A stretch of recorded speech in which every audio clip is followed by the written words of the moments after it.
Welcome to the Gnarly Girls podcast. What's up, gnarly beings? This is a loose lipped, unfiltered, raw dogging, stripping down of culture. No fucks, no panties. This is a labia of love. We're your hosts, Tony Naj and Serafina Supernova. And this is Gnarly Girls. Hey, Sarah. Oh my gosh, Tony, you look so beautiful in this light. You too look beautiful. Today on our podcast, Gnarly Girls, we're going to talk about how the Brotherhood is grape culture. Oh, the Brotherhood. I'm wearing my frat boy shirt just for y'all. Oh, I didn't brand myself appropriately. Maybe I'll put on a backwards hat. Yeah, you're like the girl at the frat party. I'm actually not. I've never been to a frat party. Oh, I have. Tell me about it. Well, the first one I went to, I got roofied and raped. So that was fun. That was a good time. Cool story. Yeah, it was a really good time. My boyfriend's bestie was like, "Oh, we're playing beer pong. Let's give the girls Franzi. I'm just gonna slip a little drugs in there." And then my boyfriend graped me that night. That was cool. Other frat parties I've been to consisted of just like 6 inches of beer on the floor and no toilet paper in the bathroom.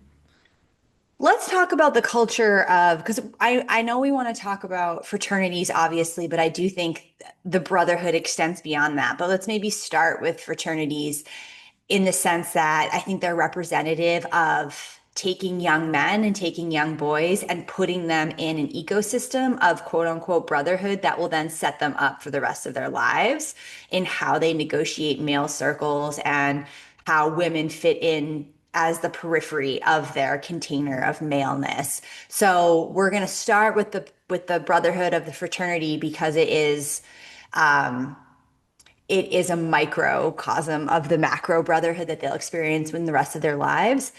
So one of the things that I really remember growing up in the 90s was an indoctrination around college life and party life that was very much pushed on the youth because at that point, we didn't have access to all the, streaming, obviously, networks. We just got cable, and even then, people are still rewatching the same movies over and over and over again because you don't have access to 24-hour media.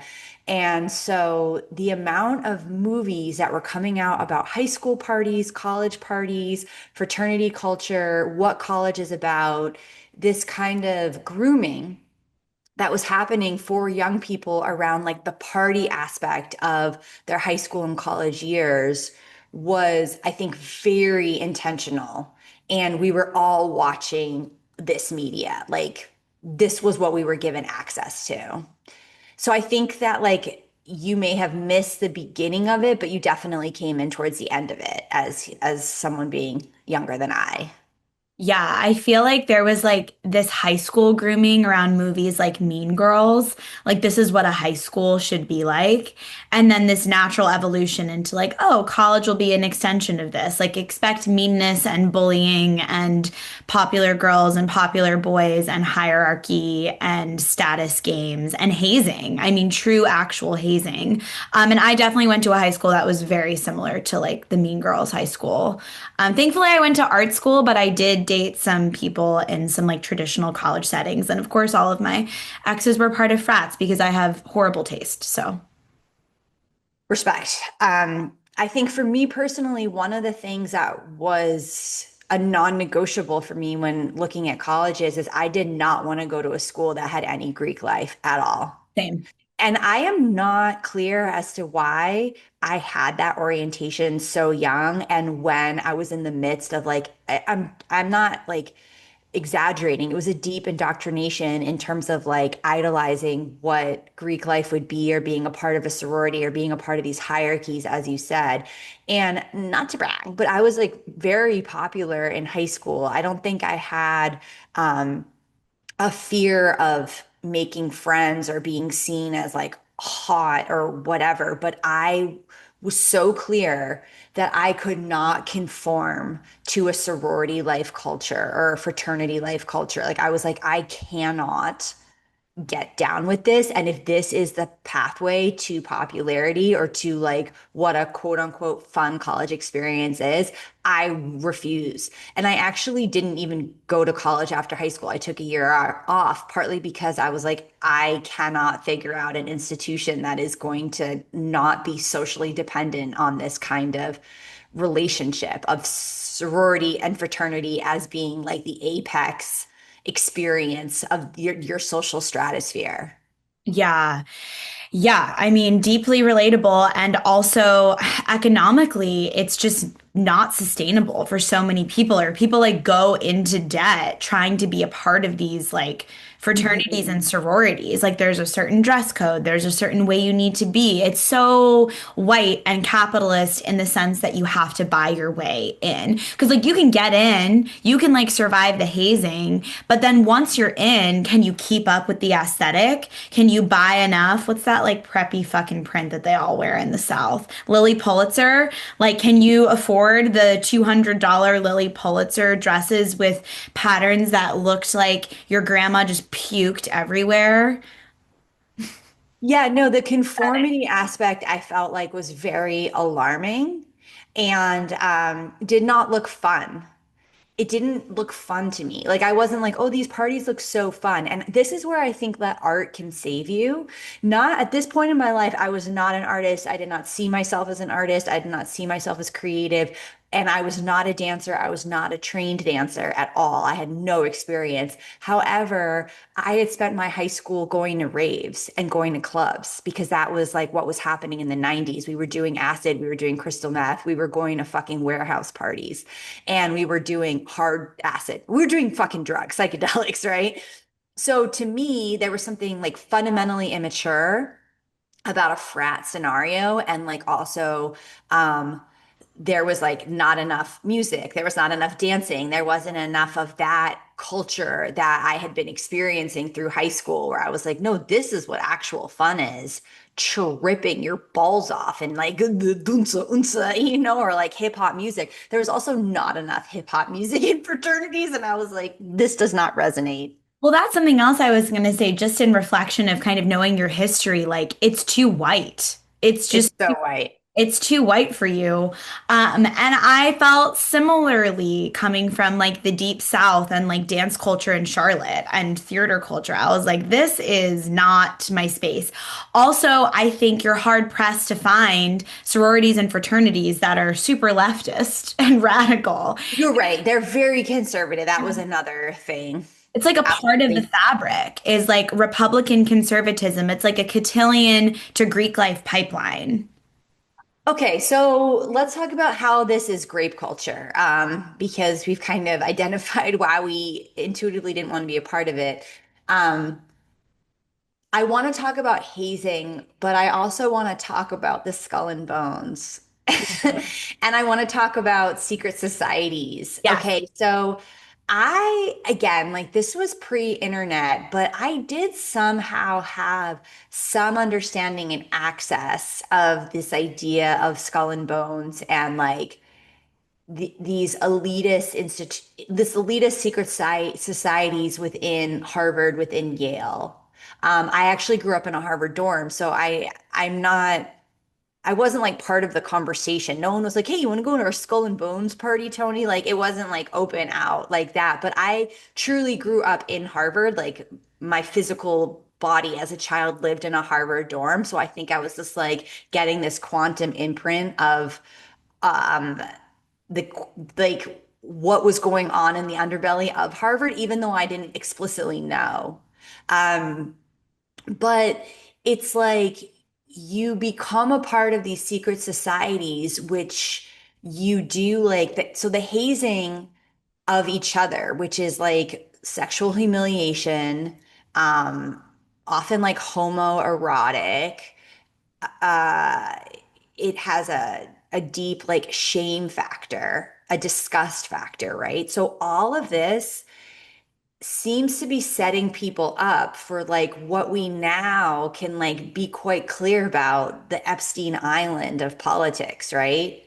So it's like you begin to disembody yourself and participate in like cult-like group think that is sexual in nature in college as part of this fraternity life. So is it that strange that like you go to Epstein's Island and like grape kids 10 years later when you're at Goldman Sachs or 20 years later when you're at Goldman Sachs because you've already had that imprint, if you've already had that bonding that you did with like your fraternity brothers in your hazing situation.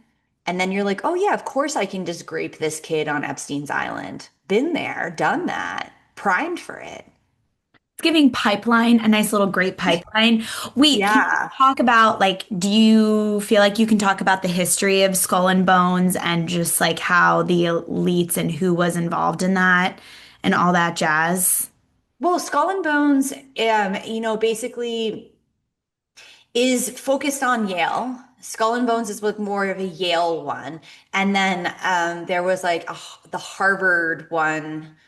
I feel like well, I'm trying to remember what the name of the Harvard one. I think the Harvard one had a different one, but maybe it was also Skull and Bones. But basically, like I don't know the motherfucker who started it, but it is a exclusive club within these institutions. And Harvard and Yale have always kind of been, like holding hands about what is the most elitist, what is the ultimate pinnacle.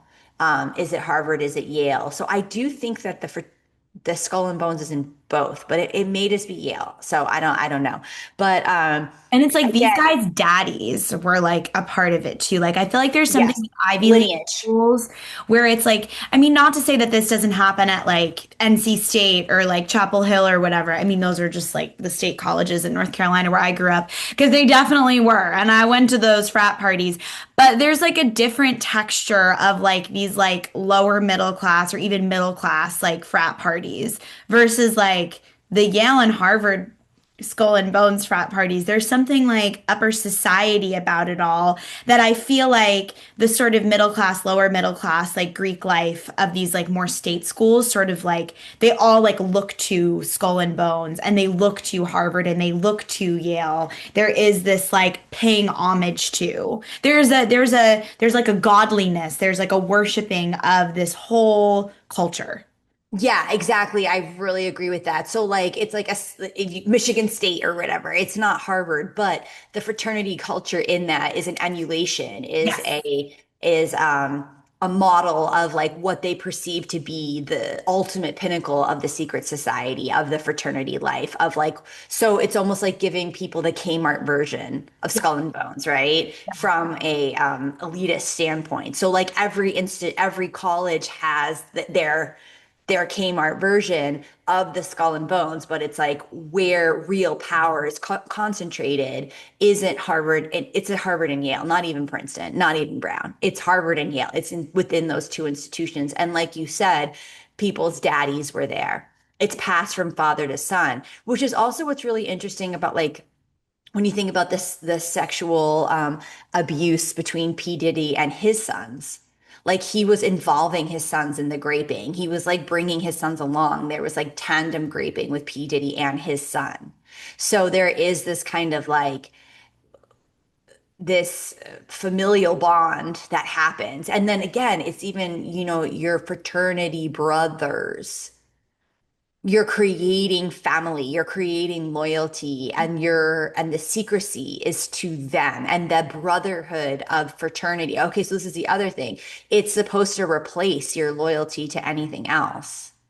And then when you are more loyal to that brotherhood, then you're going to protect the brotherhood. You're going to protect the secrets of the brotherhood. You're going to protect the power of the brotherhood. You're going to protect the finances, like everything that's tied into being part of that community, you are going to protect because it's not only your identity, but it is your intimacy as well. And the grapiness comes through in multiple ways, obviously. But I think the or else factor of it all, like you're going to be loyal to us, or else is like such a chokehold.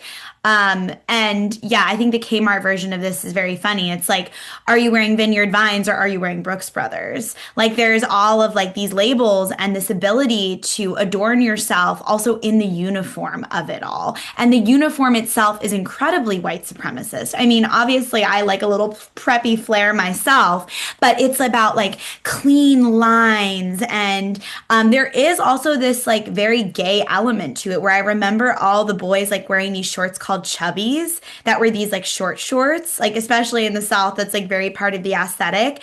And like I do feel like all of these boys were very gay with each other, but meanwhile they were all like registered Republicans who like hated gay people and like hazed the gay kids at school. Well, let's also let's differentiate between gay and homoerotic and Ooh. homosocial, Uh-oh. right? Because it's like what the Brotherhood is engaging in is not gay. It's not explicitly gay.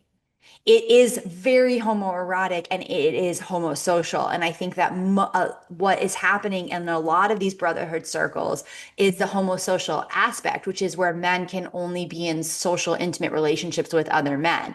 Although they'll fuck women, they're not interested in being penetrated by men or penetrating a man. However, they are completely homosocial, and I Never think even that heard that term.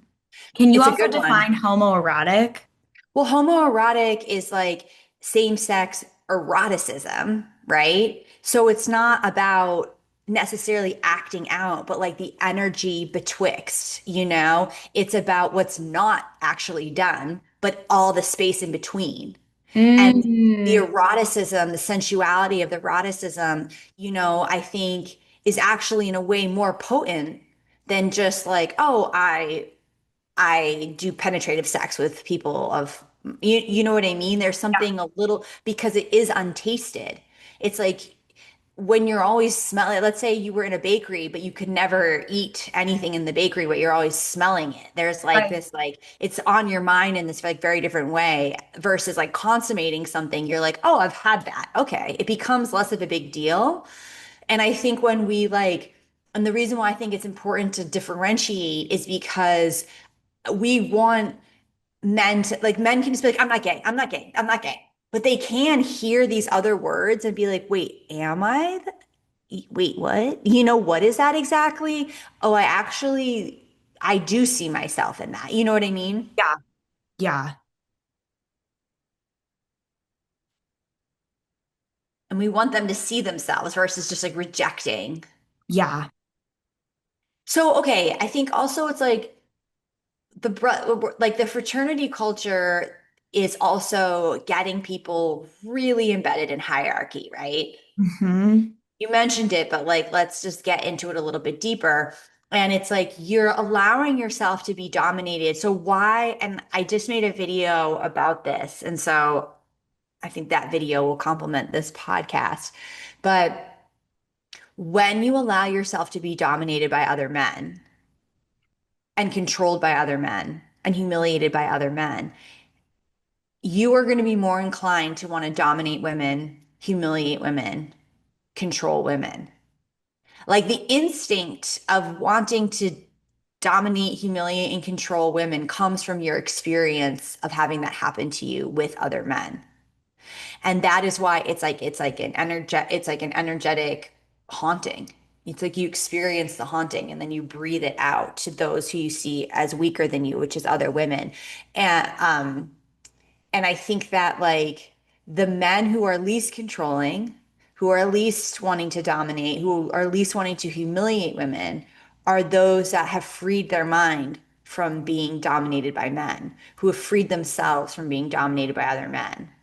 So I think that's why grape culture is so intimately tied with fraternity cultures. There's so much male on male humiliation Yeah. and dominance and hierarchy that it's like we will take the women and then we will act out that frustration, that shame onto them. Yeah. It And has then to do they with, have to hold it. They have to hold my shame and humiliation of being dominated. yeah, the system functions on outsourcing pain and then recirculating it. Did you have friends, like girlfriends, who were part of sororities and Never, stuff like never. this? I've never even met I've like truly never. It's so funny. So many of my friends, I mean, I think it's also a Southern thing. Like it was just the expectation and sort of the standard. But so many women who I went to high school with ended up joining sororities and just have like the grapiest stories.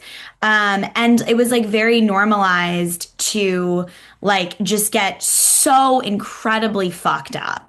Like blackout culture, I think also within brotherhood, within Greek life, within sorority life, like that is normalized. It's like how fucked up can you get? Like even the funneling of the beers, like how much can you take? How much can you hold it? How much can you consume? Like obviously there's a consumption driven model in terms of having to like buy into these places and spaces, but then it's also like how much can you literally drink?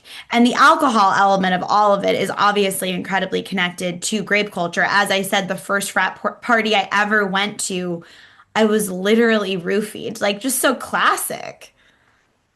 What are you eating?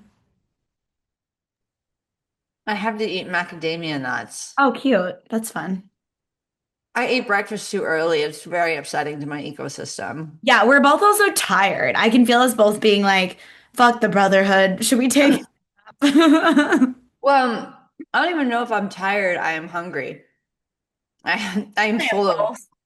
So, all right. The other thing that I want to talk about, because I think that like when I think of the Brotherhood, I also think of police. I think of politics. I think of ICE. I think of institutions, right? That function on this like this brotherhood concept, but especially the police. And it's like when you have a group of people who are, all right, the reason why do we have policing? We have policing because we don't trust each other. Why do we have politics? We have politics because we don't trust each other. We're like, oh, we need an authority to look over things. We need an authority to organize things. We need an authority to manage things. So we don't trust each other, so we have the police, and we do not trust each other, so we have a political system. And then what do? We get people that we don't trust, and we say, now you be in charge of monitoring us as the police. And then we get people who we don't trust, and we're like, now you be in charge of us as the organizing principle of our political system. And so, in our effort to like negotiate and navigate the fact that we don't trust each other, we put people we don't trust in positions of power who will fundamentally be exploited by that position of power and even further can't be trusted. It's like the absurdity is comical. It's actually like funny. If you were to like draw a cartoon of it, you'd be like, ha ha, what a funny cartoon. What a great cartoonist with a lovely imagination. You're like, no, no, that's actually society. So I think the thing about the brotherhood within policing is you have all of these people upholding the law, so they live above the law and they have the power of that. Same with the politicians. They're upholding our political structure so they live above it. And that community, the brotherhood of that, because it is mostly men, even if some women are involved, it is mostly men. What is happening with that brotherhood is that there is no concern. It's like there's actually you're not concerned of the exploitation. You're not concerned of the inherent inequality. You're not concerned that it is corrupt because you are loyal to the existing brotherhood. Does that make sense? Yeah. And I think, we also see this obviously in military industrial complex, and the bonding is over violence cloaked in protection. Like, oh, we're going to protect. The police are here to protect.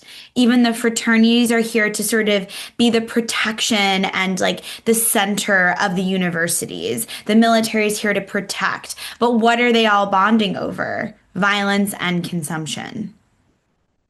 Over and over and over again. And I think it's really interesting to sort of point out our relationship to society and the way that it's structured, because it is like, okay, well, collectively, we're all addicted to suffering and being incredibly anxious. Like maybe we all have anxiety disorders because there's addiction to the actual feeling of anxiety, because as individuals and collectives, individuals and as a collective, we haven't actually regulated to like what peace and neutrality feels like the pain and the confusion and the chaos and the suffering is actually so much more somatically familiar to us. So then we continue to just say yes because, oh, well, this is how it's always been. We've always had police, we've always had a military, we've always had these frats and sororities, at these colleges. And I feel like in the zeitgeist, it's like just let things be the way they are. And then also let's make them great again, like they used to be.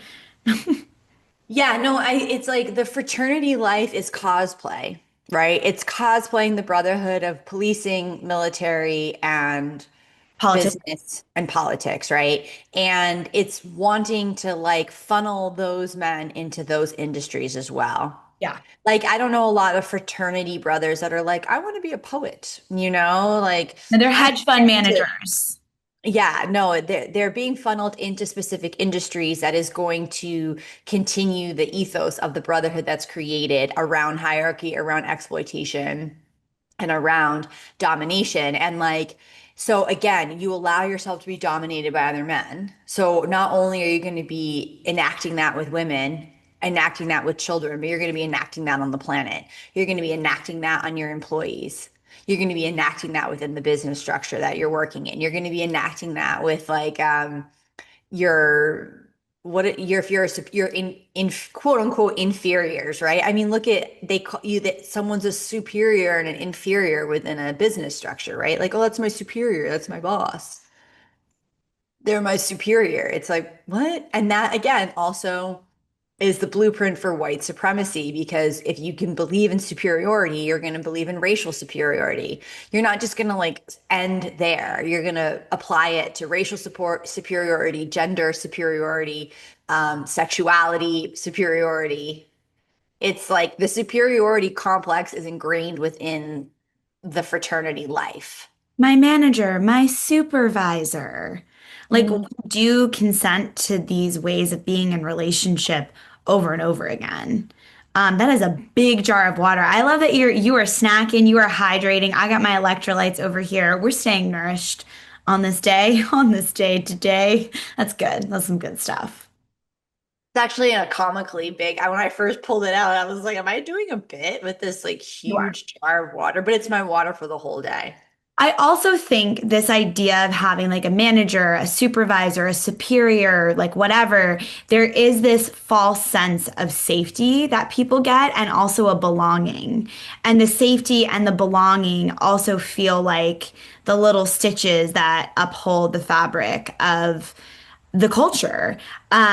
So instead of belonging to yourself, instead of belonging to the earth, instead of belonging to a community of people who you're in a symbiotic relationship with, you belong to this thing that you serve, that you also make God. I mean, I think like that happens within military industrial complex, within policing, within politics. And then I saw this literally with my exes and also my girlfriends who are part of sororities. It's like the sorority or fraternity president and whoever, the treasurer, blah, blah, blah, they all become gods and then Mm. serving this ultimate like organization that you are a part of. So in the root chakra, it's like I belong to this thing. And it feels like it's like fulfilling this like hunger and this craving to be a part of something, but it's like eating a candy bar when you actually needed to eat a hamburger. Like maybe it's going to satiate you for an hour, but like long term, you're not actually getting like the nutrients that you're wanting. And so I do think that this like yearning starts from an innocent place. And then the innocence gets annihilated. And then I think there's also such a grief inside of that that a lot of people don't understand that also becomes a part of the reenacting of the pain of the domination. It's like, oh, I thought I was going to be a part of this thing and I was going to have these friends and be respected and whatever, even if there is like an awareness of the hazing that happens in all of these spaces and all of these organizations, like not just in fraternities, but definitely hazing in police culture, definitely hazing in politics, definitely hazing in the business space. And so then, as you're saying, you get humiliated. And then I think there's like a real grief I can imagine that like turns to this rage, that turns to this grapiness, that turns to this like, I have to put this somewhere. Yeah, it's like you get graped energetically and then you grape in order to not be holding the energy of grape. Like this is what I keep kind of seeing with relationships is like someone receives a feeling and they're like, this feeling is uncomfortable. I don't want this feeling, so I'm going to enact the behavior in order to put this feeling in someone else. And then I think I'm free of it, but actually the truth is it just like infested your body, but you're not aware of it because you think on the outside from the superficial, you've passed on the grape, but you're actually just, you still were graped energetically. Um, the other thing, wait, you said something that I wanted to, what were you just talking about? The grief. Oh, the conformity. I know what I wanted to say. Um, is like when you have a conformity culture, you don't have to self-reflect. You don't have to be like, what do I actually like? Or how do I want to present myself? You're just like, oh, I wear what everybody else wears. I wear the uniform. I present myself in the same way. I am participating in the same hazing culture that I got hazed with. I don't have to think. I don't have to analyze how do I want to relate to people? How do I want to present myself? Who am I actually? What is my real essence? What are my true interests? You don't have to do any of that because you're in a conformity culture. And so it saves you from self reflection. It saves you from deep analysis. It saves you from the pain of like untangling yourself from your culture. And instead, it gives you the cloak of culture. It gives you the trappings, but also the design that you're like, oh, yeah, cool. This is who I am, and then you don't have to come up with anything original, unique, or authentic. Yeah, I'm like, imagine if all of those people decided to join some like diversity, equity, and inclusion group that decided to protest, And I think more of that is happening. I do think like that's real, like within the culture. And I think Gen Z, Gen Alpha, who's the next one after Alpha? I forget. Like all these Beta. beta, all these pipsqueaks are like seeing what's happening in Palestine, seeing what's happening across the world, and they're like, huh, maybe we should actually organize around things that aren't incredibly vapid and reminiscent of the Roman Empire. Well, the other thing I wanted to say is that, like, this doesn't just exist in conservative specifics, or the conservative slash Republican or anything, or even just things with a conservative agenda, because I am actually brought back to Kundalini yoga and the culture of Kundalini yoga that like kind of like I live in a very rural place in New Hampshire. It's rural. Like in my particular town, there's just a general store and a gas station. That's all there is in the town and church. And then 20 minutes either direction, you have to go like find other things. So in the small town, there was this like Kundalini community that began, and it began all fine and dandy, like it's like, oh, cool, yoga. And I had lived in New York City for a long time, and I like was looking for yoga classes. And I was like, okay, this is the yoga that they're offering, Kundalini. Great. Okay. So I started going to this like studio, and there was such intense guru worship guru worship of the main practitioner, which immediately for myself, I'm like, I don't like it. I don't like a guru worship. I don't like that. Whenever there's like this kind of pedestalization of a person who like knows everything, I'm like, no, I don't resonate. And so there was like that happening, but the Kundalini, like everyone started where like it became something that like people started changing their lives. They changed their names. Um, they changed the way they dressed. Everyone started wearing all white. They started waking up, like a whole community of people started waking up at 4 a.m. for sadhana to do their morning prayers at 4 a.m. And I'm just like, holy cannoli, like, and they kept talking about, so Kundalini is all about Yogi Bhajan. And the main person was always like, well, Yogi Bhajan says, I was like, who the fuck is a Yogi Bhajan? I don't give a shit what he fucking says. Like, I was just so like, okay, who fucking, like, why are we always talking about Yogi Bhajan, like I was just, and again, I've been practicing yoga for a really long time. It's not like I'm someone who like rejects the wisdom of yogis. I like the wisdom of yogis. I seek it out, but it was the way it was all about what Yogi Bhajan said. I was like, this Yogi Bhajan dude, of course he's a grapist, excuse me. Of course he was raping children. Of course all this stuff was happening. And of course, like a lot of the main people that were involved with being in the Kundalini world were victims of Yogi Bhajan's raping. Well, and there's a whole documentary about it now. And I was like, oh, no wonder why. I was like, what the fuck is happening? But it was like the Kundalini yoga wasn't the problem. Um, the wisdom of a yogi isn't the problem. It was the fact that there was guru worship within this yogi lineage around Yogi Bhajan, who was a grapist, And I think that I mean, long story long, I know I went on a tangent, but there was still the brotherhood of the Kundalini community, right? Yeah. Because it was Kundalini. It was Kundalini community. It wasn't like it's not Hatha yoga, it's not Ashtanga yoga, it's not Vinyasa yoga, it's Kundalini. And it was very specific. And you had to get up at this time and you would pay this organization to get your name. And then that's your name now. And, like it was so the cultness of the Kundalini yoga, which was a cult. I mean, I think it's like not really debated whether or not it's a cult right now. Um, is the same thing as the cult of fraternity, the cult of skull and bones, the cult of the policing, the cult of the military, the cult of business, It is cult.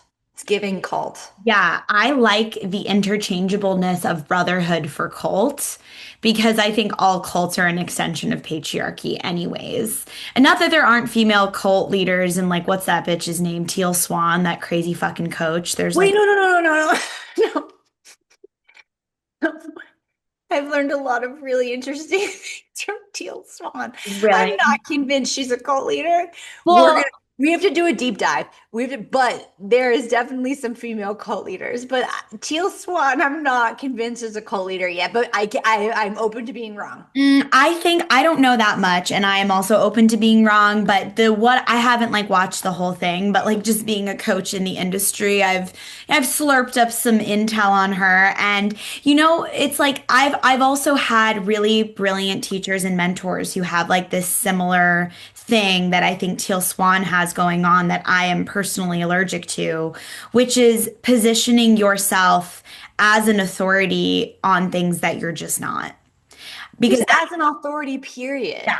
Yeah. And like the authority aspect of all of it is the white supremacy, is the patriarchy, is the capitalism. Like, even to my demise, sometimes I feel like anytime I teach or offer anything, I'm like, this is just what's coming through for me.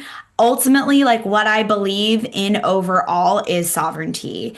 And that's like a really good benchmarker for me, at least, to be like, okay, even this like thought that I'm having about this thing that's maybe happening in the world or someone else is choosing or whatever, like, am I respecting that person's sovereignty? Like, am I honoring sovereignty? Am I honoring autonomy? Like, I do think that is like a really core value for me is sovereignty, autonomy, authenticity. Like, that soup pot. And cult leaders do not like that. They want to be the authority and they want conformity because it makes it easy for them to maintain the connection of the community.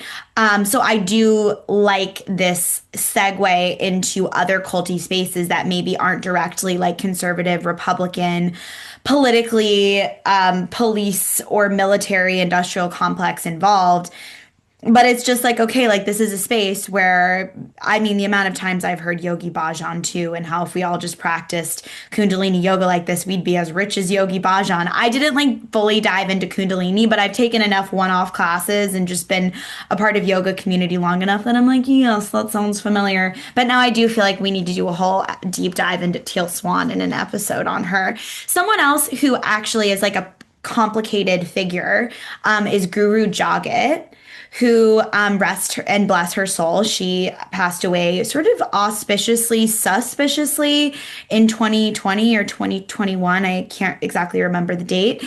Um, And she was very, very into Yogi Bhajan and like Rama. Her whole like yoga community is very connected to them. And there's been similarly to Teal Swan, she's been called a cult leader, and there's been a lot of like shit said about her. But I've also like listened to her podcast, and she was interviewing people who apparently were like, taken in by the US government and like psychically abused, and all this stuff was done with them, and lots of like off-planet whatever. And I like to take in all kinds of information and then be like, I'm chill with this being like true or not true. Maybe that's like all the Sagittarius in my chart, but like I feel like I guess what I'm trying to say is like writing anyone off completely, especially a woman, is always like sus to me. Which is why I'm like, I don't know, verdict's out. Maybe Teal Swan, like there's some things I don't know about her. Maybe she was wronged.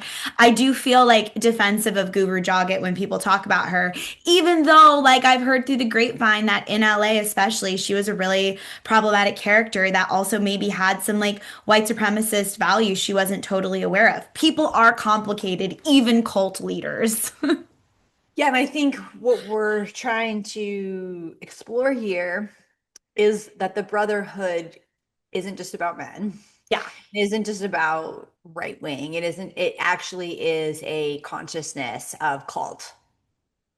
And it's was something, and I think that like why we talk about it as being part of grape culture is it's grooming. It's grooming people to be controlled. It's grooming people to conform. It's grooming people to hand over their sovereignty. It's grooming people to experience abuse. It's grooming people to enact the abuse they experienced. It's grooming a normalization of cyclical sexual trauma. Mhm. And as we explore in grape culture, because we do kind of go into some characters like this, and if you have forgotten, we're doing this grape culture series because we have a show called Grape Culture that's on tour. Description for upcoming tour and workshop dates, and we're actually going in the sequence of the show. So we do have these male characters that we explore throughout the show, but there is a dynamic duo in particular that you'll see if you come see Grape Culture, which you should, where like we really do try to examine like underneath these archetypes, like there are these humans who have lived through things, and like I am interested in the humanity of the frat bro. I am interested in the humanity of the MBA major. I am interested in the humanity of the male politician. Like I'm interested in their humanity because I think a part of what keeps grape culture intact is erasing people's humanity and like reducing them to one thing. So even if they are a frat boy or a businessman or a politician or whatever, like that's just a role they're serving within the society as we've decided that it is. But they are also a person who has lived through things. Your audio is peaking a little, but absolutely. All right. I feel like we've been podcasting. Yeah. I ate like 10,000 things during this Yeah, one. I've been like eating so fast because I've been so hungry that I've been getting like pieces of food like stuck between my like nostrils and my throat, and it's been uncomfortable. I feel like you got like a macadamia, like just a shell back there hanging out. No, it's all been swallowed. Oh, good. Good for you. God, the funniest fucking thing is, I don't know, I made some video and as a joke, I said at the end, like, follow me for more advice on how to get your dick sucked. And some guy commented and he was like, nice try, Tony. We all know you don't do that. That's really funny. He knows you. I was like, oh my God, that made me laugh so hard. He's like, I listen to the podcast. I'm paying attention. Oh my God, I love that. That's actually really cute. I love so many men, to be honest. There's so many men who I love right now. And I actually And just they like, love you. I just started following this Indian guy who's like, he literally, I'm just telling you that, guys, this because it was so interesting. He was talking about the design of bathrooms. He is like the ultimate feminist. I mean, you have to like, I'm gonna start storying him. So follow my stories for the next like couple of days. I'll story a bunch of him because he's just like such a dope dude. But I think I actually did story this. So if you listen, well, you're gonna miss it. Whatever. Sarah, you look at the story, but he was talking about bathrooms. And he was like, the way that the bathroom is designed for women to have like a longer line and a harder time at the bathroom is completely intentional and is a symptom of patriarchy because he's like, there's actually twice the amount of bathroom space in a male bathroom because of the urinals. So they have the same amount of stalls, but then they have the urinal. So like not only can physically more men go in there, but also he was saying that like basically statistically 25% of all women have their period at one time. So 25% of the population who are going into the bathroom with less opportunity to go to the bathroom also have to deal with the accoutrement of their period. Like, oh, I gotta change my pad, or like yank out a tampon and shove another one back in, which also takes time. So it's like the way the bathroom is designed is patriarchal and to eat up more time of women who are like waiting around to go to the bathroom versus like the men. And also that like women are 10 times more likely to have UTIs and pregnant women have to go to the bathroom more. So he was just like going around all the statistics. It was such an interesting, simple point, but like how that like is folded into patriarchy and the way that like in design and architecture, women are also oppressed. Like I was like, this dude, I want like this is a dude talking about this. Like that is so fucking cool. Yeah, that's hot. Love, like I actually I felt so much love towards this man. I never thought about any of this. And like the fact that there are all these men that are like having these conversations out of their like fucking volition. There are some like there is a new breed of the hottest man ever to live that's coming to planet Earth right now. That's all I can say. Oh, I love that coming from you. I do feel like you're an expert on that. Yeah, like why is there not a place for us to just pee? You don't like need a stall. Like give us a hole in the ground to just pee into or something with like a drainage situation. I personally am always fine just like whipping my tampon out and twirling it around and throwing it out and just sticking another one in. I would do that in the middle of a Target alley hallway what as aisle in an aisle in Target. I would do that, but I would probably get a sex offender charge. Something's going on with my mic. It's time to end. It's time to stop. I Okay. love you. Love you too. But oh wait, hold on. Let me Let talk. me say it because you're peak city. Okay, I'm Peak City. I think I might need a new cord or a mic. Can you remind them that we have the new Instagram account, Grape Oh Culture? yeah, we have a new Instagram account called Grape Culture Healing. We want to have it as a place for us to share our stories, number one. So if you want to share your grape story, you can tag or collaborate with Grape Culture Healing. We also are going to just share a bunch of stories about grape culture there. Yeah, we've started reposting. Like Tony and I both post a lot of stuff to our stories about grape culture. We like message it to each other. So we were like, instead of doing that, let's just like, there's that new repost feature on Instagram. Like, let's just put it on that Instagram page. So if you go there and you go to the repost, like little tabby thingy, you'll see some videos we've reposted. And then like, we don't want to share our grape story there. We do that in the show. We do that on our platforms all the time. We want you to have a space to share your stories with us. So this could be something that happened to you directly, or even something that you've witnessed. Like maybe you have a sibling or a friend or a parent or just a loved one in your life who you've witnessed go through something or you're currently witnessing. This is a very new space and we're building it together. So definitely, if you make a video, add us as a collaborator because if you do, then it will show up on the main feed on our page, and that's what we want. We don't want you to just tag us. We want you on the main feed, baby. And also, a lot of our followers have already started following that account. So if you're also interested in getting some followers, yo, I know there's a lot of like artists and people in this community who are trying to grow their shit too. Like that can also be a space for you to share your voice and for us to be able to share you with our fans and followers too. So let's just like do this shit.